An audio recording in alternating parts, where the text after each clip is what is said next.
पर 120वीं जयंती चौधरी चरण सिंह जी की जो हम और आप लोग मना रहे हैं उसकी बहुत बहुत बधाई और शुभकामनाएं देना चाहता हूं। जिस संस्था में हम और आप लोग बैठे हैं, ये संस्था का भी नाम चौधरी चरण सिंह जी के नाम से ही है और इस संस्था ने न जाने कितने लोगों को मौका दिया पढ़ लिख करके आगे बढ़ने का और न जाने आने वाली कितनी पीढ़ियां इसमें पढ़ करके आगे बढ़ने का काम भी करेंगी।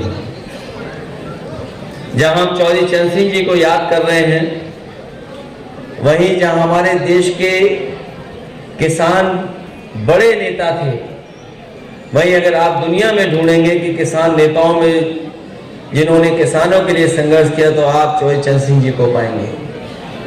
चौधरी चरण सिंह जी के बारे में जिन्होंने पढ़ा होगा वो जानते होंगे कि उन्होंने एक बार ये कहा कि किसान को अपने हल पर एक नजर रख करके दूसरी लोकसभा की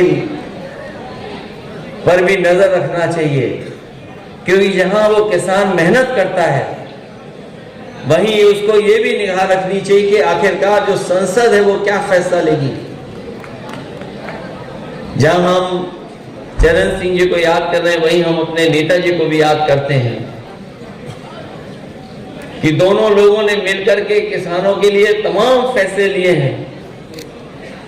अगर हम चौधरी चरण सिंह जी को पढ़ें, उनके जीवन के बारे में जाने, तो समय समय पर जब भी उन्हें मौका मिला उन्होंने प्राथमिकता पे किसान को ही समझा।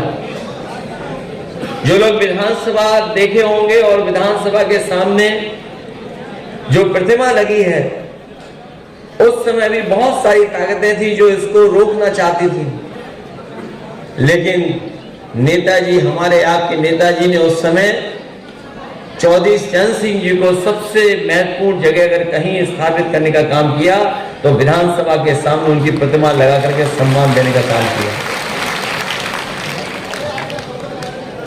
आज हमें और आपको ये जरूरत है कि जो रास्ता चौधरी चरण सिंह जी ने दिखाया था और नेताजी ने उस रास्ते पर हम लोग चले। हमें और आपको विरासत में ये सिद्धांत मिले हैं और हम ये बात मानते हैं और महसूस भी करते हैं कि जो रास्ता दोनों नेताओं ने दिखाया था उसी रास्ते से हमारे किसान और गरीब की भलाई है, कोई दूसरा रास्ता नहीं।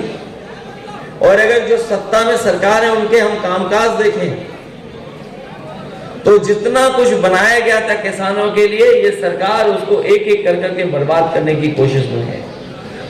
वो हमने और आपने देखा कि जिस तरीके से 3 काले कानून लाए गए थे,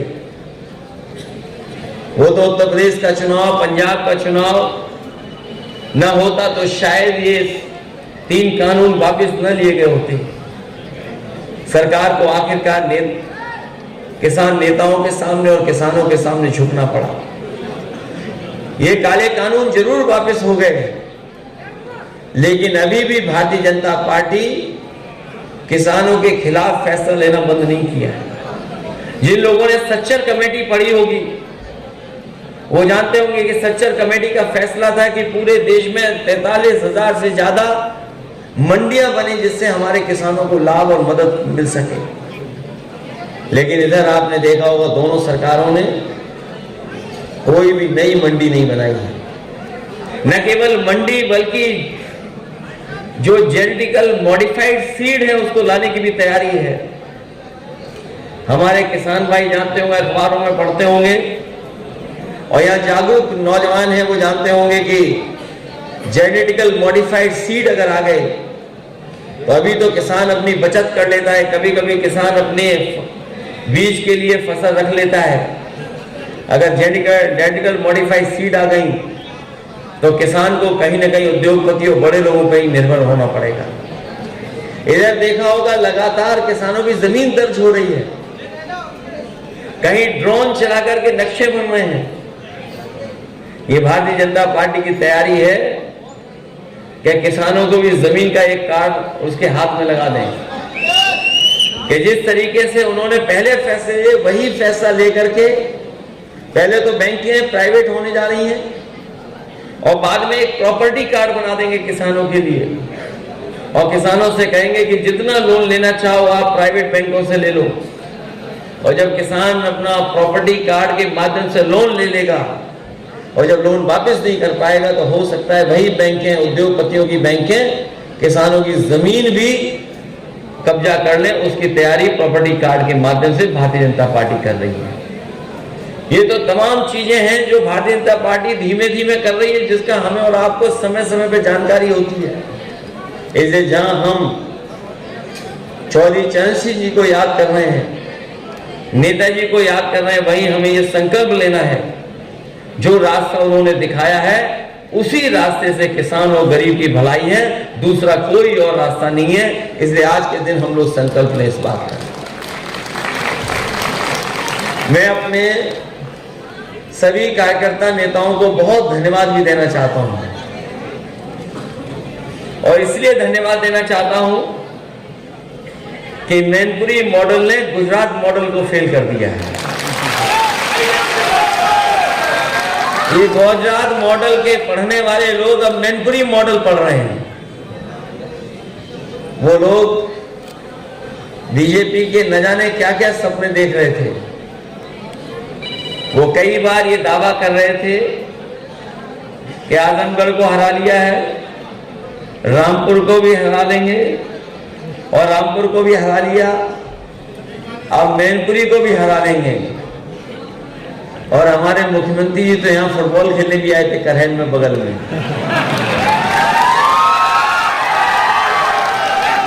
अच्छा हुआ वो जसवंत नगर में नहीं आए,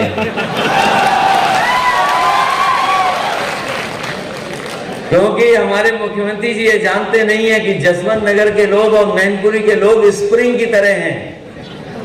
जितना दबाओगे, जब छोड़ोगे तो इतना उछलेंगे कि जिसकी आपको कल्पना नहीं है। मैं बधाई देना चाहता हूं सभी विधानसभा के अपने नेता कार्यकर्ताओं को, जिन्होंने अच्छे वोटों को और अच्छे वोट दिला करके हम लोगों को ऐतिहासिक जीत दिलाई है।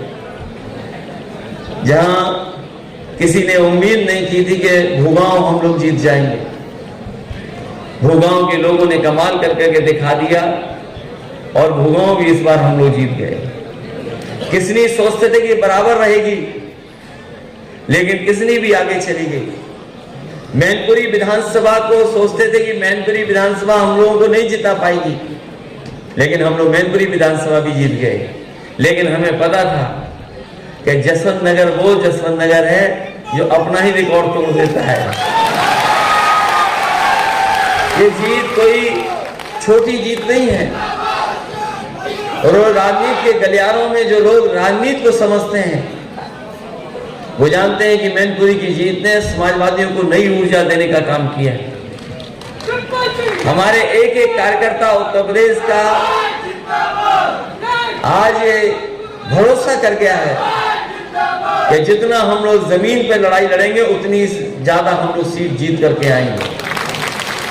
जहां हमारे सामने 2024 है, वहीं हमारा 2027 भी है और हमें उम्मीद है कि अब तो चाचा भी साथ आ गए हैं।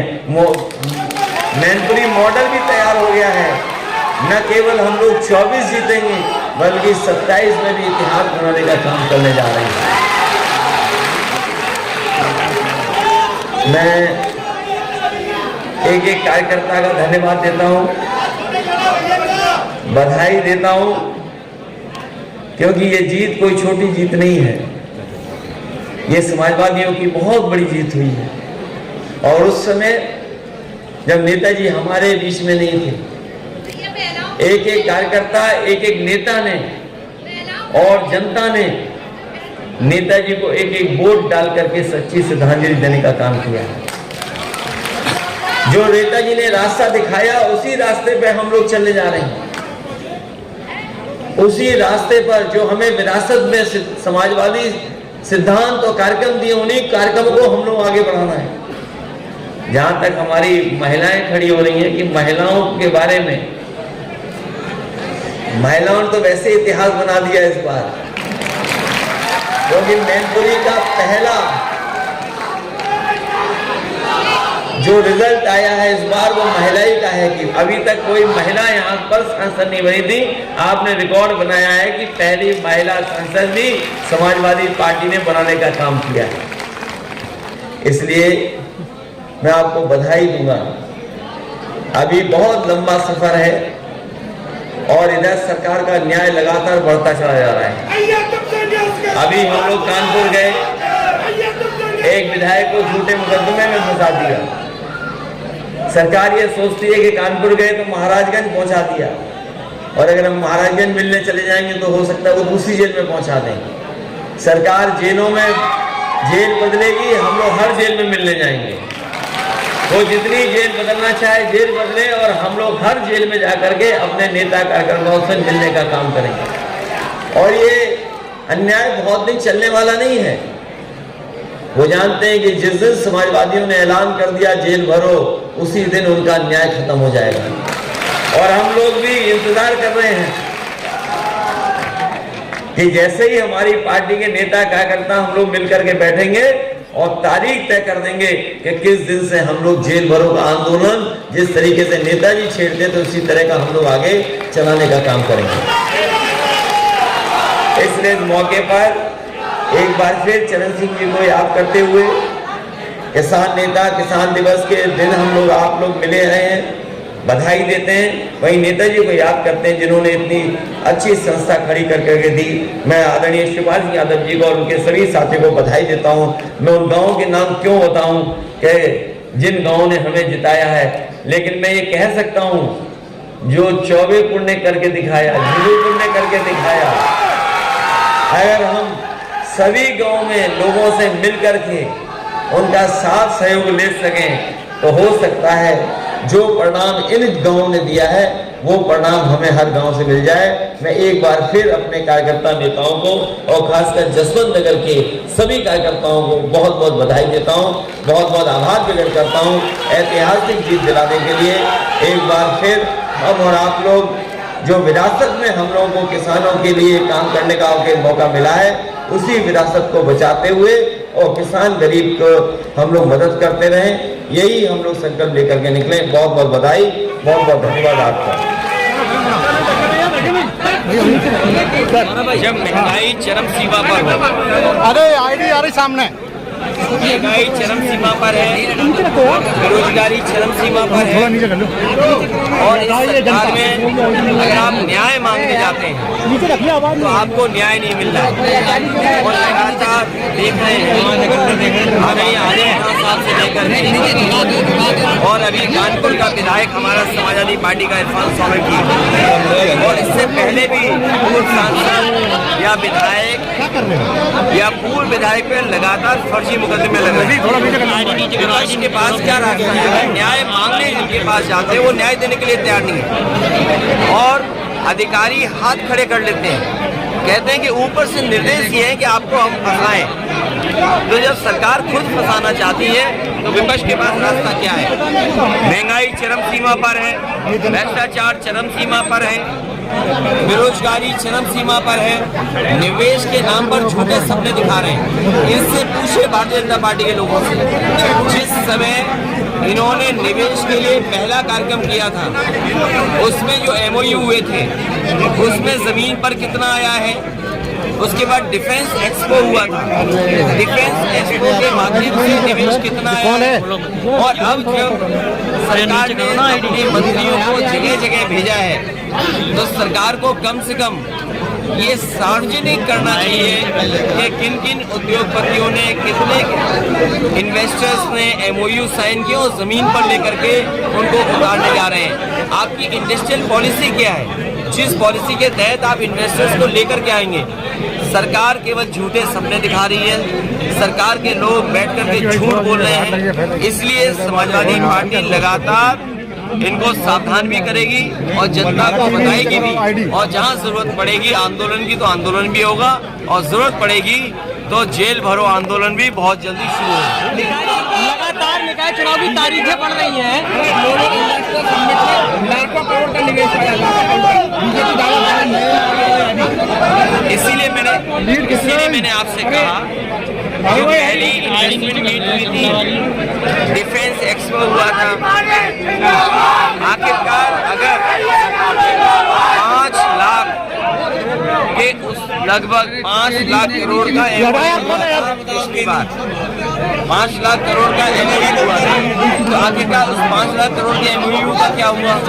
और अभी एक एमओयू हुआ, उसने भारतीय जनता पार्टी के झूठ को साफ कर दिया कि जिस यूनिवर्सिटी से एमओयू किया वो यूनिवर्सिटी नहीं है, स्टूडेंट नहीं है। उस यूनिवर्सिटी से बताओ हजारों करोड़ का एमओयू करके आप आए। पहले भी हमने देखा कि जिन कंपनियों से एमओयू कराया गया उन कंपनियों की कोई हैसियत नहीं थी। ये भारतीय जनता पार्टी केवल इवेंट कर रही है, जनता को धोखा देने का काम कर रही है, इससे जनता गुमराह रहे। तो बुनियादी सवाल है, महंगाई का क्या कर रहे हैं आप? बेरोजगारी आपने क्या खत्म की? आपके मेडिकल कॉलेजेस बर्बाद हो गए हैं, आपके जिला अस्पताल बर्बाद हैं, एम्बुलेंस समय पर नहीं आ रही है, पुलिस का न्याय चरम सीमा पर है, कस्टोडियल डेथ सबसे ज्यादा है, महिलाओं पे सबसे ज्यादा उत्पीड़न और अनाचार हो रहा है। आखिरकार जिम्मेदार कौन है? निकाय चुनाव में पार्टी सिंबल देगी क्या? चुनाव की तैयारी निकाय चुनाव में पार्टी सिंबल देगी क्या? साथ में है तो चाचा को क्या जिम्मेदारी मिलने जा रही है? कोरोना को लेकर के अपनी सुविधा से भारतीय जनता पार्टी काम न करे। भारतीय जनता पार्टी को जनता को सही आंकड़े और सही जानकारी देनी चाहिए। अगर बीमारी गंभीर है तो बीमारी गंभीर की सूचना भी और जानकारी भी ठीक सरकार को देना चाहिए। चाचा को जिम्मेदारी को पार्टी सिंबल देगी निकाय चुनाव में? निकाय चुनाव में पार्टी को देखो कितनी बड़ी जिम्मेदारी है, अभी नहीं देखा तुमने कार्यक्रम हुआ? नहीं तो पार्टी में क्या सबसे बड़ी अभी इस पार्टी का जब संगठन बनेगा तो उनको जिम्मेदारी मिलेगी। भैया निकाय चुनाव में पार्टी सिंबल देगी क्या? जहाँ सिंबल देने की जरूरत पड़ेगी सिंबल देंगे, और जहाँ फ्री छोड़ने की जरूरत पड़ेगी वहाँ फ्री भी छोड़ेंगे। 24 के चुनाव में तीसरे मोर्चे को लेकर के क्या तैयारी? देखिए 24 के लिए भारतीय जनता पार्टी को हमने काम दे दिया है कि वो मैनपुरी मॉडल को पढ़ें। मैनपुरी मॉडल में मैनपुरी के लोगों ने गुजरात मॉडल फेल किया। मुझे उम्मीद है कि जिस तरीके से जमीन पर कार्यकर्ता नेताओं ने मैनपुरी में काम किया, यही काम और विधानसभा लोकसभा में होगा तो परिणाम आपको देखने वाले मिलेंगे। देखिए यात्रा या कार्यक्रम, इसीलिए मैंने कहा बीमारी को लेकर के सही जानकारी जनता को देने का काम भारतीय जनता पार्टी का है, उनकी सरकार है। उनको सुविधा क्या है इसके तरह जानकारी नहीं देनी है। सर 24 का इलेक्शन मैनपुरी मॉडल पर लड़ा जाएगा। देखिए उनके लिए जानने और पढ़ने का है मॉडल। जो मैनपुरी की जनता ने जो समर्थन दिया है, जो कार्यकर्ता नेता घर घर पहुंचे हैं, मैं समझता हूं इसी तरीके से कार्यकर्ता नेता जमीन पर काम करेंगे, क्योंकि भारतीय जनता पार्टी जमीन पर खोखली है। अभी धान की खरीद कोई हुई नहीं, डीएपी है महंगी, खाद का कोई इंतजाम नहीं, कीटनाशक दवाइयां महंगी, आगे की तैयारी कुछ नहीं सरकार की, बेरोजगारी बड़े पैमाने पर है, महंगाई चरम सीमा पर है, तो इसका जवाब नहीं है। अगर इन्हीं सवालों को लेकर के जमीन पर समाजवादी पार्टी उतरेगी तो आपको परिणाम देखने को मिलेंगे। पठान मूवी का जो विरोध चल रहा है उस पर आप क्या कहेंगे? मूवी का बीजेपी अपने सुविधा के हिसाब से काम करती है, उससे जो बुनियादी मसले हैं उन पे बहस ही नहीं करनी, बेरोजगारी पे बहस नहीं करनी, महंगाई पे बहस नहीं करनी, हमारी जो सीमाएं असुरक्षित हैं उस पर बहस नहीं करनी है। जानबूझ करके भारतीय जनता पार्टी एजेंडा चलाती है, कुछ चैनल उस एजेंडा का सपोर्ट करते हैं। कांग्रेसी नेता ने एक जो है बयान दिया था कि जो है शेर और चूहा वाला पासवान सम्मेलन जिस तरह बीजेपी कर रही पूरे प्रदेश। देखिए भारतीय जनता पार्टी के बारे में सब जानते हैं। भारतीय जनता पार्टी नफरत की राजनीति करती है, जातियों में खाई पैदा करने की राजनीति करती है, साजिश करती है, षड्यंत्र करती है, झूठ बोलती है। Thank you.